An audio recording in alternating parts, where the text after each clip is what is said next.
Honorable Prime Minister of the Republic of India.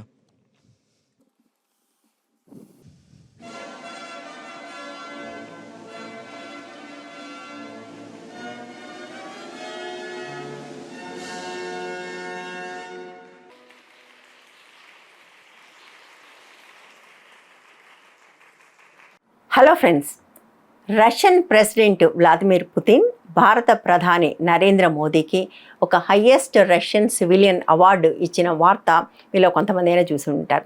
ఈ award పేరు order of Saint Andrews the apostle. ఇది భారతదేశంలో భారతరత్న ఎట్లాంటిదో అక్కడ అటువంటి అవార్డు. ఈ అవార్డుని 2019లోనే ప్రధానమంత్రి మోదీకి రష్యా ప్రకటించింది. ఎందుకంటే భారత రష్యాల మధ్య సంబంధ బాంధవ్యాలను పెంచడంలో ప్రధానమంత్రి నరేంద్ర మోదీ చేసిన కృషికి గుర్తింపుగా ఈ అవార్డునిచ్చారు. ఇట్లా అవార్డు తీసుకున్న నాన్ రష్యన్స్లు ముగ్గురు. అందులో ఒకటి ప్రధానమంత్రి మోదీ అయితే మిగిలిన ఇద్దరిలో ఒకరు చైనా ప్రెసిడెంట్ జిన్పింగ్, ఇంకొకరు కజకస్తాన్కి చెందిన మాజీ ప్రెసిడెంట్ నర్సుల్తాన్. ఈ ముగ్గురికి కూడా కామన్ అంశం ఒకటే, రష్యాతోటి ఆర్థికంగా సామాజికంగా సంబంధ బాంధవ్యాల్ని పెంపొందించడంలో కృషి చేసినందుకు.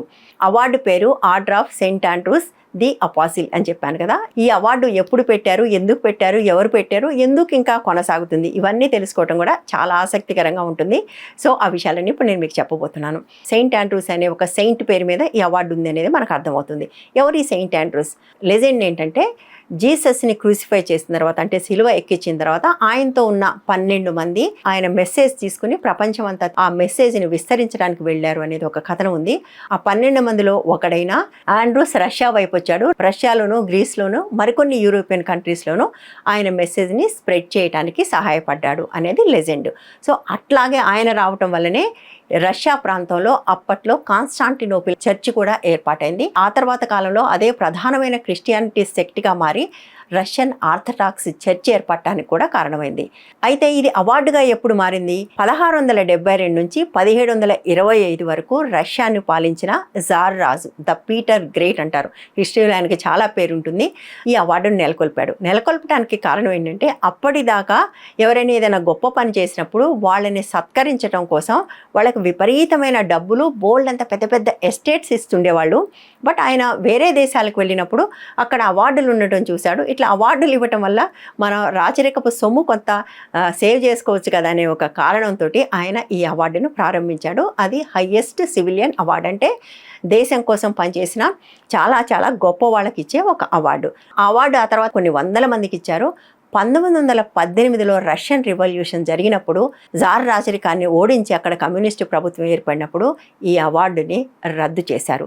మళ్ళీ దాదాపుగా 80 సంవత్సరాల తర్వాత అప్పుడు యుఎస్ఎస్ఆర్ ప్రెసిడెంట్ అయిన గోర్బచేవ్ ఆధ్వర్యంలో యుఎస్ఎస్ఆర్ నుంచి కమ్యూనిజం వైదొలగటం, దాంతోపాటుగా ఆ దేశం అనేక ముక్కలుగా మారిపోయిన తర్వాత రష్యా తిరిగి ఒక దేశంగా ఏర్పడినప్పుడు 98లో మళ్ళీ ఈ అవార్డుని రీఇన్స్టేట్ చేశారు. ఇకపోతే ఈ అవార్డు పెట్టిన నాటి కాలం గురించి కూడా మాట్లాడుకోవడం చాలా ఆసక్తికరంగా ఉంటుంది. అది నిజానికి చాలా ఇంట్రెస్టింగ్ స్టోరీ. ఎప్పటి నుంచో నేను దాని మీద ఒక ఫుల్ ఫ్లెడ్జ్డ్ వీడియో చేద్దాం అనుకుంటున్నాను, కుదరలేదు. సందర్భం వచ్చింది కాబట్టి ఆ 4 ముక్కలు ఇక్కడ చెప్పేస్తాను.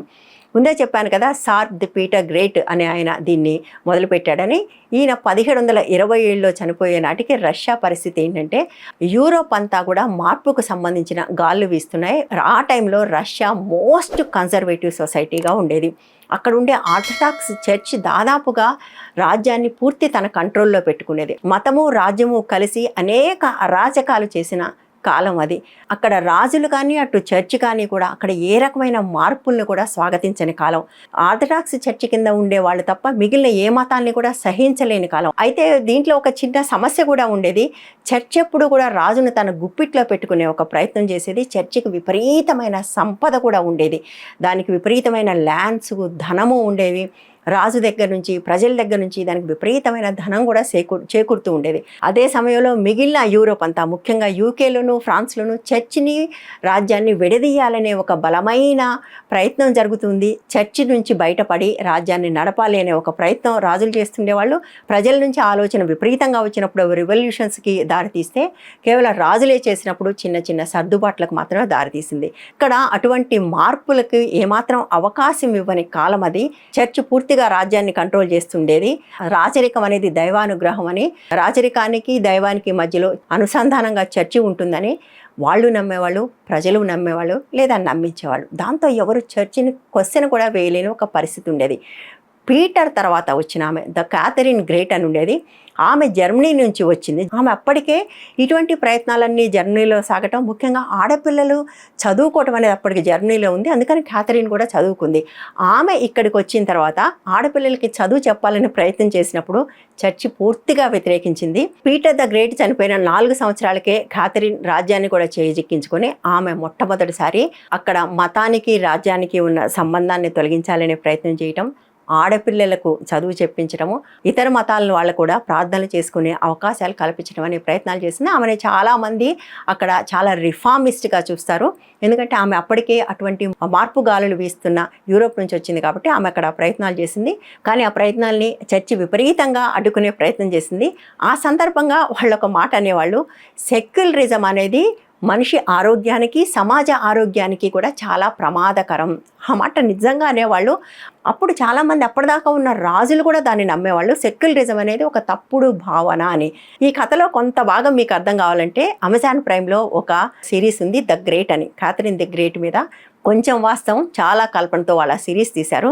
అది కూడా ఒక డార్క్ కామెడీ సిరీస్, బట్ హిస్టరీకి సంబంధించి చాలా ఆసక్తికరంగా ఉంటుంది. ఆమెకు ముందు ఏ రాజ్యం ఉండేది, ఆ రాజ్యంలో పుట్టిన ఒక అవార్డు, అంటే రాజ్యము మతము కలిసి మెలిసి ప్రజలను హింసించిన కాలంలో ఏర్పడిన ఒక అవార్డు మళ్ళీ 90ల్లో రీఇన్స్టేట్ చేయడము, అది ప్రధానమంత్రి మోదీకి రావడం అనే ఒక ఘటన ఎందుకు నాకంత ఆశ్చర్యకరంగా అనిపించిందో మీకు అర్థమవుతుంది. ఈ వీడియో కానీ మీకు నచ్చినట్లయితే లైక్ చేయండి, షేర్ చేయండి, ఛానల్ని సబ్స్క్రైబ్ చేయండి, జాయిన్ బటన్ నొక్కి మెంబర్స్గా చేరండి. ఇండిపెండెంట్ జర్నలిజం కొనసాగించడానికి మాకు అవకాశం ఇవ్వండి. మరో వీడియోతో మళ్ళీ కలుద్దాం. Thank you.